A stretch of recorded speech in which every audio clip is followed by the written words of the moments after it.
Okay, so next example of application is program optimization. So what is the optimization of source code or program, right? So given a code, if it runs on a machine, it might be taking some amount of memory, it might be taking some time, some CPU cycles and so on. If we can reduce these values, if we can reduce the memory footprint, if we can reduce the time taken to fully execute the program, or maybe we can reduce the CPU cycles and so on, it is called optimized, right? So you can write a very optimized program, you can also write a very bad unoptimized program, right? So LLMs can code, right? So you might have seen it already, alpha code and so on, and they code it super well. So you might be also asking some sort of snippets or example of some sort of concept related to, let's say, Python, how to do this in Python, and you can ask to ChatGPT, it generates the answer like this, right? So we had seen this, and everyone is familiar with this. So some of the researchers, they conducted, and you can find it more detail in this link, that they conducted a survey, and where they had 95 people recruited, the kind of volunteers, and 45 of them, they use GitHub Copilot, and 50 did not use GitHub Copilot. And they were given with some tasks, let's say some programming question, and 78% of them, people who are using GitHub Copilot, they successfully finished it, against the 70% only in case of people not using Copilot. And on an average, the people who finished in case of GitHub Copilot, they were pretty fast compared to this. So you can see 1 hour 11 minutes on an average, here 2 hours 41 minutes on an average. So you can see how important it is to kind of learn hand in hand these things, and this will be super influencing things in future, right? So you cannot program maybe after a year or so, maybe after 5 years down the line, you might be programming with AI assistants only, right? So there is no choice, because you cannot compete with them maybe at that time. So one another kind of motivation, that there is a paper from Meta, right? So Facebook, automated unit test improvement using large language models at Meta. So they improved the unit testing of softwares using large language models, and the increase of 25% coverage of the unit test with LLMs, right? So you can see the potential benefit of utilizing AI and LLMs specifically for use cases in coding, right? So in optimization, in generation and so on, right? There is another catch to it, and the catch is, you see this ChatGPT or Llama, you might have heard of Mistral and so on. So these kind of LLMs are there, and these are, you can say, generic LLMs or general purpose LLMs. But there are some LLMs like AlphaCode, which are specifically trained with a kind of data set and the kind of pre-training objective which suits to coding. So you might have seen AlphaCode or heard about AlphaCode, and which has a specific pre-training objective and a specific data set in an pre-training stage, which suits better for coding kind of tasks. So could be code comprehension, could be generation, could be optimization and so on. So can we use foundation models, these LLMs like Llama, ChatGPT, and people are using it, but they are not super efficient compared to AlphaCode. And AlphaCode also required lots of effort to train, right? So it took 175 megawatt hours of electricity itself, left alone the GPUs and so on, right? Which is 16 times average household yearly in energy consumption. So on an average, yearly, some home consumes, let's say, X units of energy or electricity. It is 16 times more than that, right? So 16 houses, they might be running everything for a whole year. That much was required to train AlphaCode. Okay, so you can see the AlphaCode performance also. When it comes to AlphaCode, they were having 45th percentile of the cases they were able to solve it better. In case of general purpose system, it was just 5th percentile. So the general purpose systems like GPT 3.5 and so on, they are not good compared to AlphaCode, which is specifically trained for coding. So the bottom line is generic models need some sort of adaptation, fine tuning and so on, right?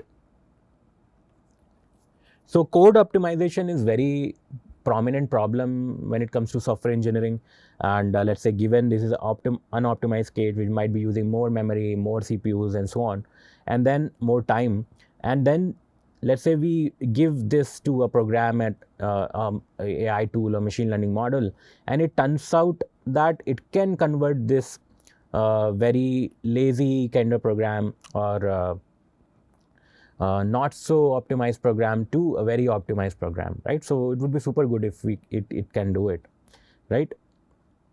So there is a mechanism or a method innovated by researchers called AlphaDev, which does it, right? So given an original a program, it can convert it into AlphaDev program, which is more efficient compared to the original program, right? So there are researchers and products, even products are there now released on the market, which can kind of achieve similar results, or they can do it. So what are the challenges involved in the task? The challenges are, most of these AlphaCode, they required reinforcement learning, RL, which maybe you are not familiar with, but it is out of the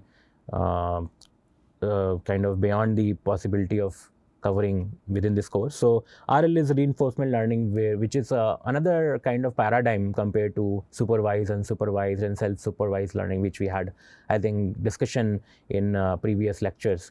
But in reinforcement learning, model learns itself based on some rewards. So it performs some actions and then it gets some negative or positive result, then it changes its actions, right? So, and based on, and this kind of behavior of the model is governed by a policy, right? So you don't have to worry about if you don't know it. But it turns out that reinforcement learning, which is also a very effective technique, but it's also very intricate and computationally very expensive, right? So it's not possible that all the models can utilize reinforcement learning pretty efficiently. And it would be more efficient if we can learn in a supervised manner, right? So if we get a data set where we have some sort of supervision label, signal and so on, it would be better, right? So rather than going towards reinforcement learning. And execution time also, if it turns out that it's very subjective, because there is a stochasticity in the operating system, whether in parallel some of the very resource heavy model method or process is running or not, right? So depending on that, it might change, the execution time might change. Okay, so there is this work I want to cover for this example or application use case. This is called performance improving code edits. So what these people did, and it's pretty recent paper, 2024 paper, I guess. What they did, many of you might be involved, or maybe you will get involved in competitive programming like Lead Code and Code Forge and whatnot. And so what they did from one of the platform, and it was related to C++, they keep track of someone's attempting a problem. So given a problem, let's say Q of related to coding, let's say it asks you to do something, and then a particular guy writes a code, and then he submits the result, and he gets some result, but the time complexity is more and so on. So after this, he submits another version of this code, then he gets the result. After this, another version of the code, he gets the result, right? So this is what is written here. So they keep track of the progress of, for a particular program, particular problem, they keep track of this progress. And then now they have the ground label, right? Because this code is not optimized, this is optimized, this is even more optimized. So they wanted to use this data set, and they collected data sets from a platform of this competitive programming.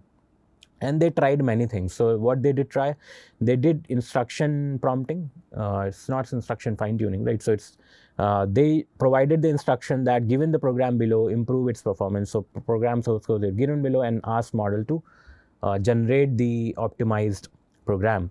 And you can see code llama 7 billion, code llama 34 billion, so on, GPT 3.5, GPT-4, how they perform. So it turns out that you get 1.54 speed up with GPT 3.5 with just prompting, right? So just bear that in your mind. Next, what they did, they used few shot learning. So in context learning in few shot setting. So we have covered this earlier in the lectures, so you might be aware of it, you can recall it. So what they did, a slow version of the program and the fast version of the same program, then slow version of another program, the fast version of that another program, and so on. So they gave, let's say, 4 example of it, fast and slow of the same program. And then they ask a question that for this source code, for this particular program, you generate the fast version of the program, right? So this is what they did in few short prompting, and it turns out that it is not able to outperform even in instruction only GPT 3.5, and GPT 3.5 is not able to outperform it, right? But what is good to see that we get a more correct kind of generations, but we are not able to solve the speed up, right? So we are not able to achieve the speed up which is required. So next thing you know, right, what did they try? So they try a chain of thought, which we had also seen. So this slower program is there, then give a potential strategy to improve the program. They asked this to model generated this strategy, right? Then they again asked, can you use this strategy to make it optimized? And then let's see what model does. So you can see model with chain of thought processing, when you give kind of in multiple steps that you break down the problem, that you need to come up with the strategy to optimize it, and then this particular strategy what you have generated, you need to use it to optimize the current program. And now model is able to do 1.6, which is, and 1.58, both of them are doing good, super good, right? So they are able to outperform in speed up, right? So that's what they try.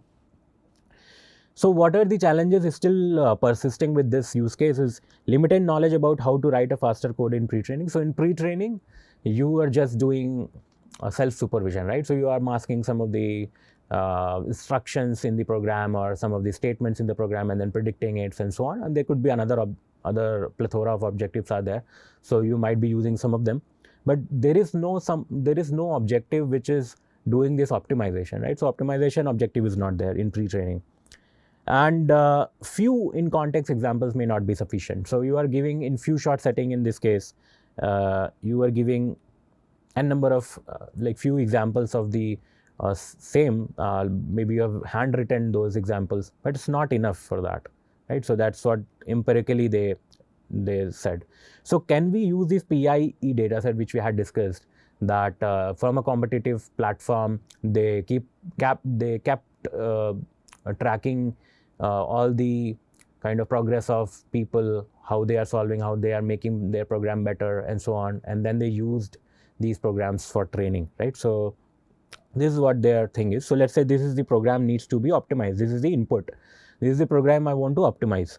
So what this input goes to a code llama, so it's a language model, is basically good at coding, and then we give it to code bird.